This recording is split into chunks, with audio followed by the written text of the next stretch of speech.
Welcome class to today's video, which is video 1 on our arcade cabinet project. And today we're going to work on measuring instruments for reverse engineering. So these are just regular old measuring instruments, but since we're doing a reverse engineering project, kind of applying it to those. So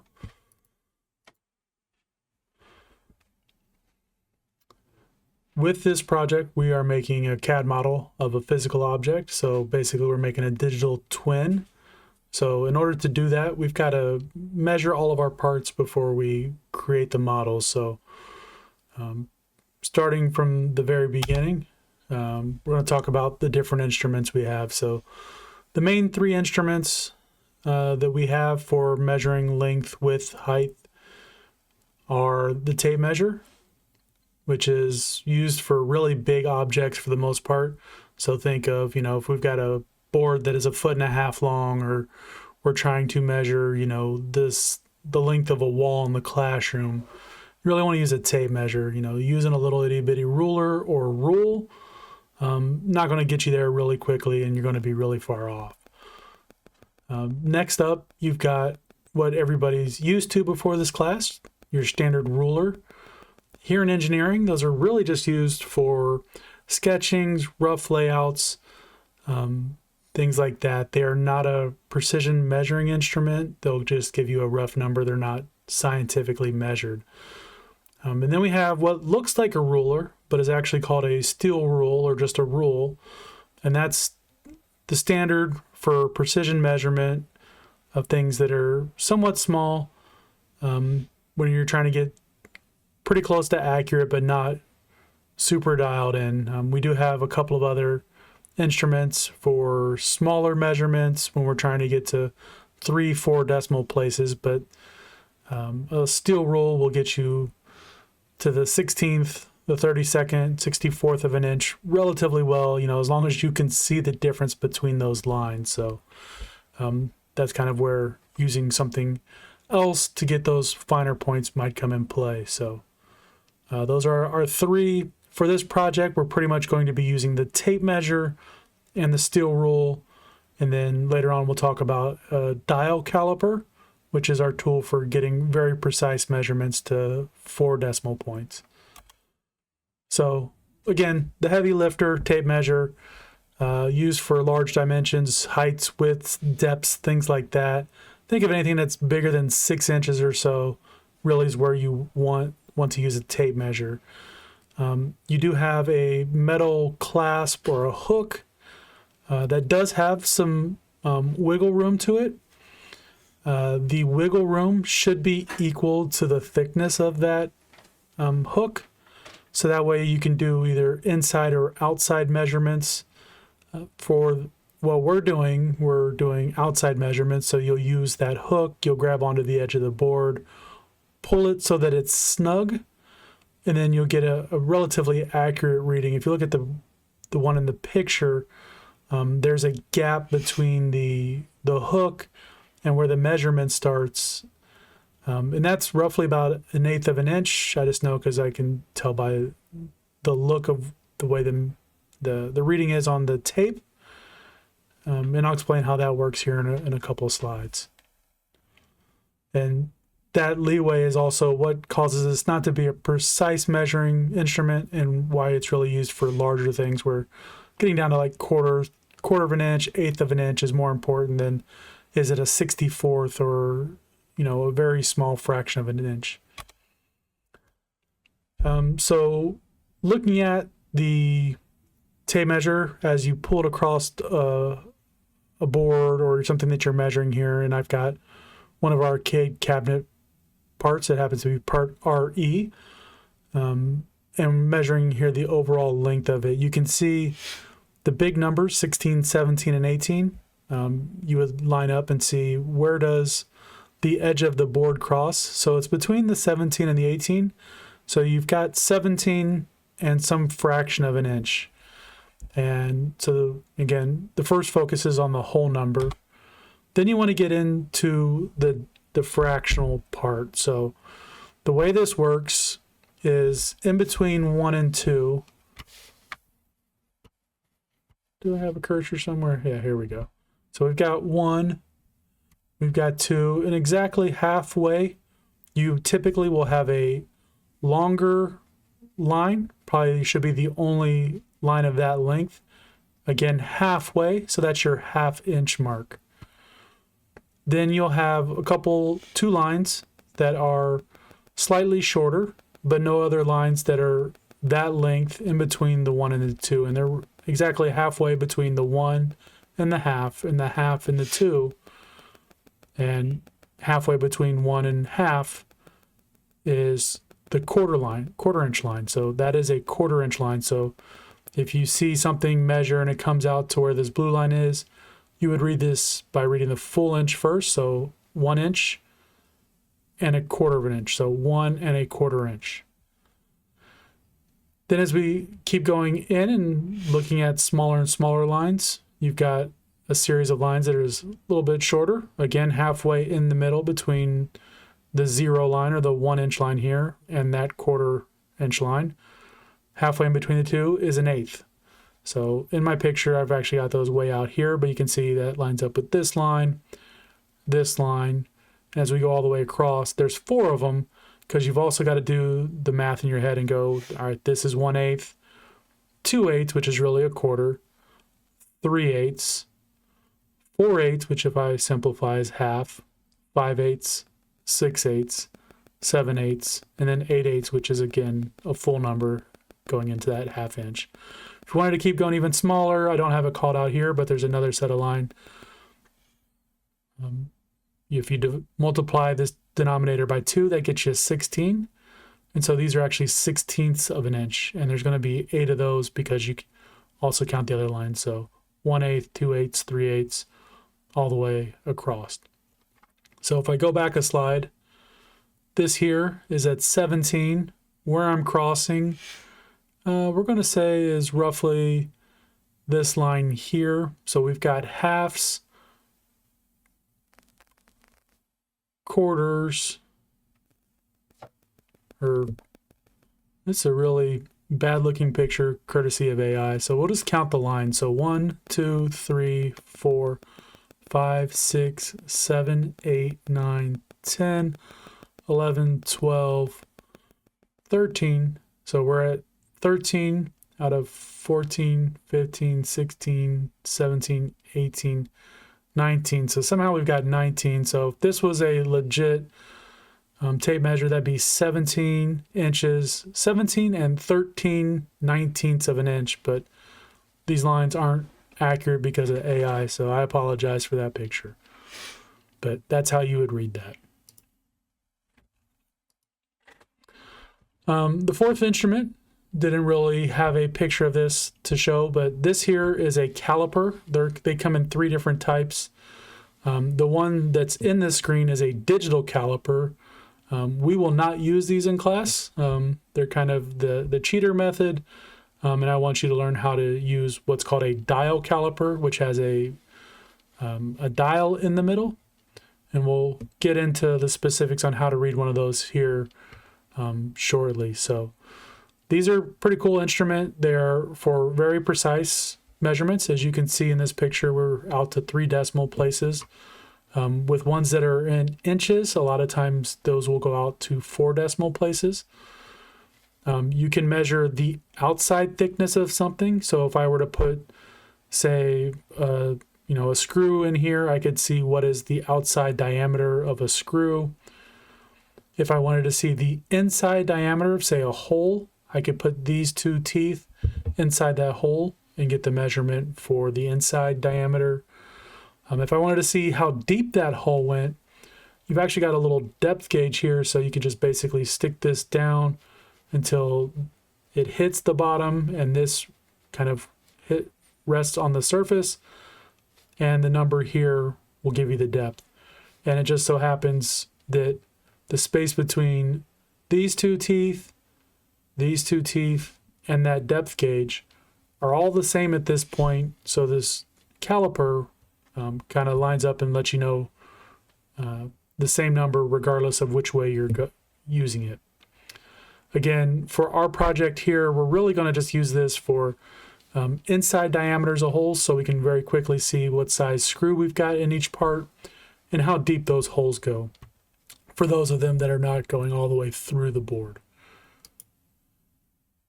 So to kind of summarize this up, again, we've got 4 regular measuring instruments. We've got the tape measure used for large flat surfaces. We've got a steel rule, really good for short edges, hole locations, things like that. Calipers. In our case, it's not going to be a digital, it's going to be a dial caliper. Those are for hole diameter and or thickness of the board.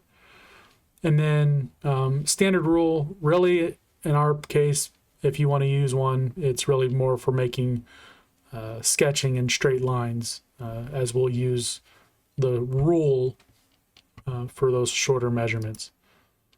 So kind of a quick check for knowledge based off of what I've explained. Here's an image of one of the tape measures doing the height of part RE. So first step is making sure that that hook is fully engaged, which it happens to be here. You then read where the tape runs across the panel. I've put like a little dotted blue line here to kind of showcase that. You're larger than 1 inch, so you would say this is 1 and a fraction. This is your 1/2 inch line up here. Your next smaller line, size smaller. So this is the large, let's call this the medium. That's 1/4. Then if we go into small, that's the next size down is here. That's your 1/8. So this would be 1 and 1/8 inch.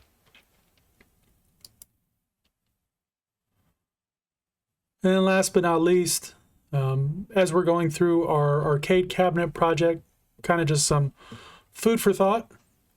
Again, tape measure, overall cabinet height, great tool for that. Really hard to get something that's 5 feet, 6 feet tall using a 6-inch rule or a dial caliper, which is, looking at fractions, decimals of inches. Really not a great tool for something really big and large. The hole diameter for either the joystick in this case or a screw, really hard to do from the outside of the hole. So using those inside diameter teeth on a caliper is where you would want to use that tool. And then for space between buttons, space between screws, where's a hole versus the edge of a board, steel rule is the way to go. So very quick, dirty check on which tool is useful for each part. All right, so now I'm going to go through and we'll walk you through using a couple of the tools and this part, which is again part RE. So for something nice and short like this, looking at the height of this board, you could actually use the steel rule. So if I just line this up here with the very top, and let's see, we'll zoom in down here by moving the camera. You can see I'm lined up at the top pretty closely. This is where kind of the inaccurate part of a rule comes in because it's not able to grab it.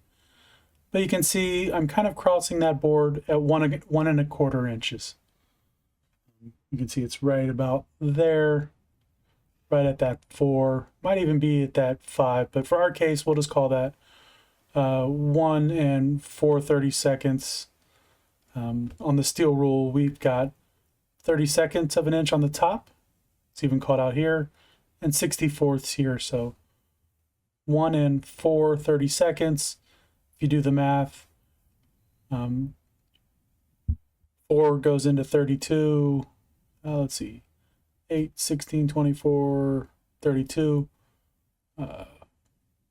That's 1 and 1/8. So we'll do a quick check with the tape measure just to see what that would have gotten. So we've got it fully engaged with the teeth, which is where the tape measure helps with the teeth. And we're crossing right at that second line there. If we look at the big line halfway, that's our 1/2 inch. If we go up a little bit, we can see the next size is the quarter. And then if we go large, medium, small lines, but not the extra small line, the small line, that is an eighth. So we're right at 1 1/8 inch, which again lines up with what we had in our steel rule. Now we'll go ahead, we'll zoom out. Again, we're just manipulating the camera here. Kind of hard to get the whole board in the screen.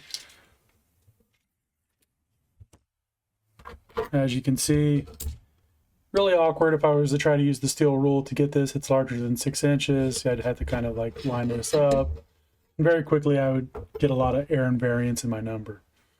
So instead, use a tape measure because it's a big board, trying to grab that level of detail.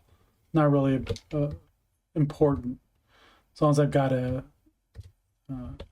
relatively accurate number and it's consistent across all parts. So in this case, I'm going to zoom in on where I'm at. I can even use the lock on the tape measure to lock my number in, so I can pull it away, kind of bring this up, and you can see what's kind of going right into the tape measure is at that 17. If we go, say remember we had an extra small, a small, medium, and then a large line, we're right at what would be that large line, which is our 1/2 inch. So this would be 17.5 inches for our sake in this project.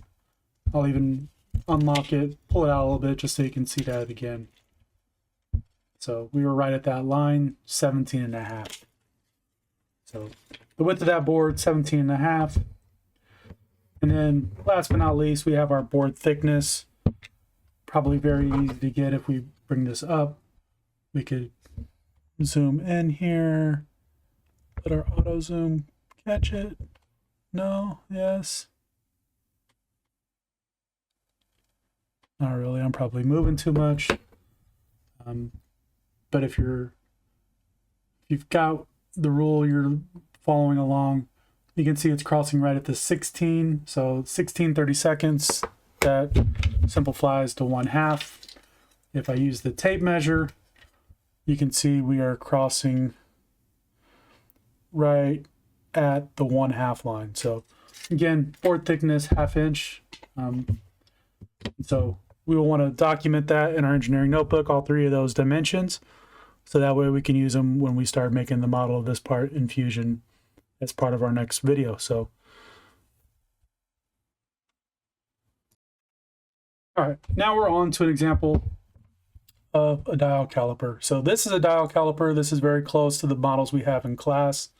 Probably slightly different, but again, they function the same way. So this right here, where my thumb is at, that is your thumb screw, or that's your thumb screw.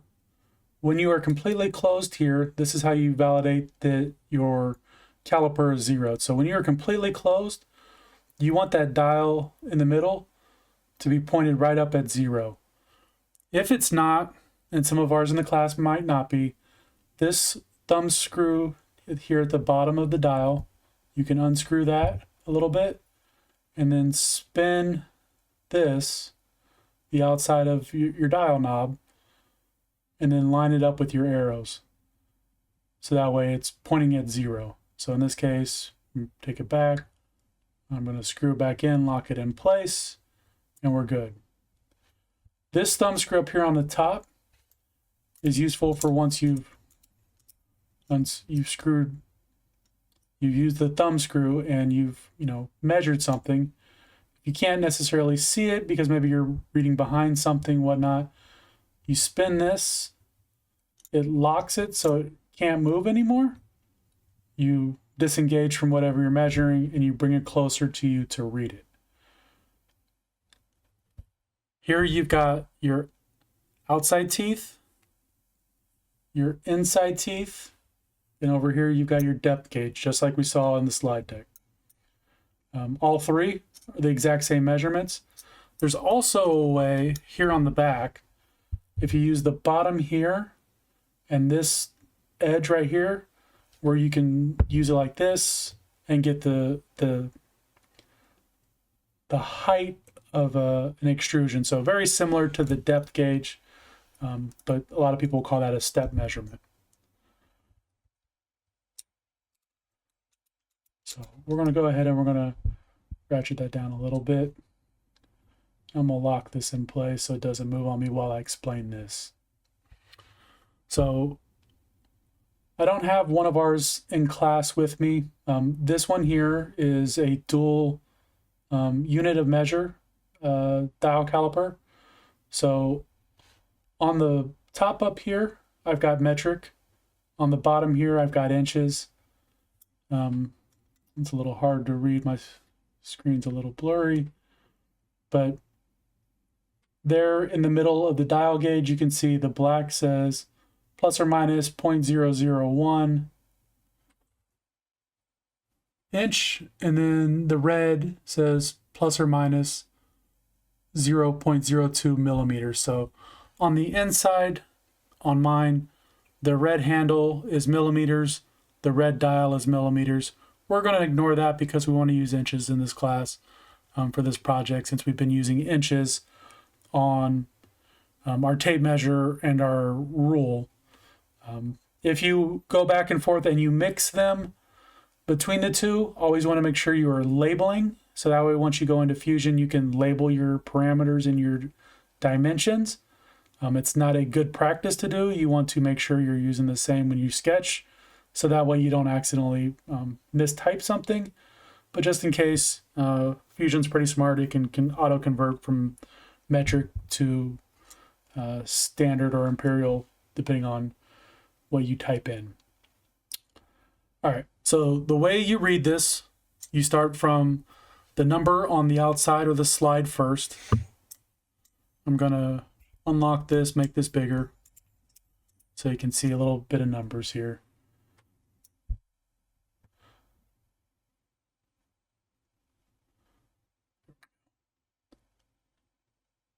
So you can see a larger number, which is kind of floating above the rest. You got a 0, a 1, and a 2 visible. And then you've got smaller numbers, 1, 2, 3, 4, 5, 6, 7, 8, 9, in between the 0 and the 1. And then again, 1 through 9, between the 1 and the 2. So the way you read this, the large number that's floating is your whole inch. The little number that's down at the bottom, that is your first decimal place. And then beyond that, you want to go into your dial and look to see where the black arrow is pointing. So in this case, where I've got it open, I can see I'm past the 2 on the big floating number. So I'm at 2 inches. I'm just past the line for the little 2. So I would be at 2.2. And then to get the rest of the decimal number, I look at the black arrow. You can see it's between the 40 and the 50, and it's 1. Hard to see, my screen's a little blurry. 41, 42, 43. It's pointing at the third little notch past the 40, so that'd be 43. So that would be 2.243. If I were to get a different measurement and say I would go to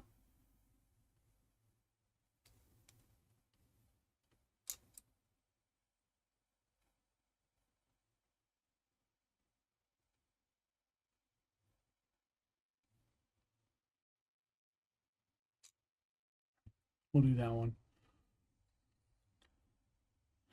At this point, I'm above the 1 that's floating, so I'm over 1 full inch. So this one here is a little tricky, and this is why I did this one. You can see the 5, so you might be tempted to say this is 1.5 and then something. But you can't really tell. Well, you can actually see that it's not past the little line that's beyond the 5. But if you wanted to double check yourself, you can see that I'm just before the 0, so I've not yet rounded up to the 5. So this would be 1.4, and then read the rest of the number in that in the dial. I'm at 96, so this would be 1.496. Whereas if I open it up just a little bit,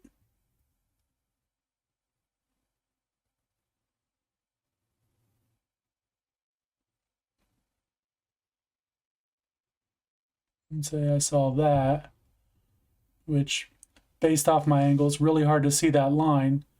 So I'm at 1.5, and my before above or below that 0, and you can see it's pointing right past, it's almost at the second line past the 0, so it's above.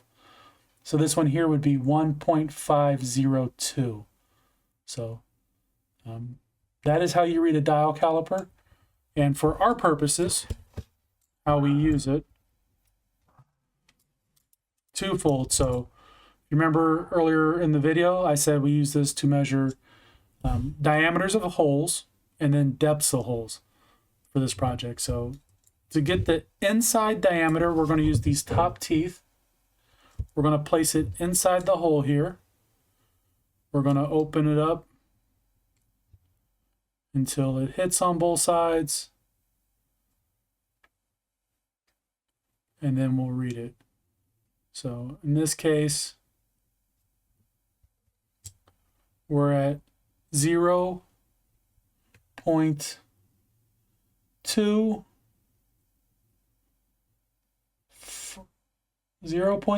from the outside on the slide, and we're just past the 40, so we're at 41, 42, 43. So this would be 0.243 inches in diameter. Now for the depth, I'll do the one that's beside it. So in this case, we're going to use the depth gauge. Let's see if it's small enough to go all the way in that hole before it hits. Nope. Probably not a good one because it's pretty narrow. So in that case, we wouldn't do that, but I would try to stick this in this hole. Hopefully it's narrow enough that it would go all the way in. In this case, I'm hitting right here, so I can't really measure that. So probably not a good example. Sorry. Unfortunately, my dial caliper is a little bit too big.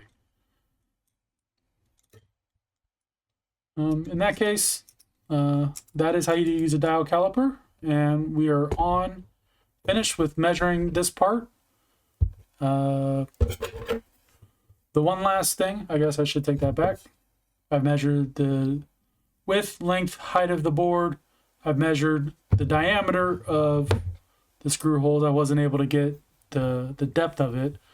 I do want to measure where exactly each of these screw holes is located on the board. So the way what we want to do is get the center of the hole roughly and see where it's at using a rule from the edge of the board, because this is how we're going to dimension it in Fusion. We're going to do the dimension tool. We're going to grab the outside edge. We're going to do the center dot of the circle or the hole, and we're going to put in that number. So in this case, this first hole is 2 and 16/32 from the edge. So 2 1/2 inches.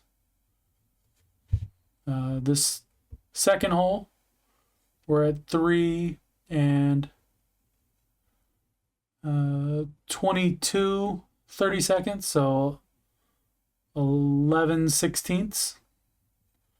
And then we also want to do it from the top edge of the board. Should be roughly 1/4 inch, because this is a 1/2 inch board. Best practice is to really put this in the middle of the board. So we line it up, our rule right in the middle again. We see that we are in this case 8/32, which is 1/4 inch, which is the halfway point. And we are the same here. So again, halfway. So we are at 1/4 inch from the top, or even the bottom is that center point. So you would want to be sketching this, documenting this in your engineering notebook, all these dimensions. So that way, when it is time to model this in Fusion, you've got your numbers ready to go. All right, and if you found this video helpful, go ahead and subscribe and drop me a comment. Let me know which one of these 4 instruments you found the most useful or the easiest to use and which one you found the hardest to use. And if you want to continue watching this series, go ahead and click on the video on the left to get to the next video, which is starting to sketch and then model this part in Fusion. And if you want to see the latest and greatest video that I've uploaded, go ahead and click on the button on the right. Thanks for tuning in.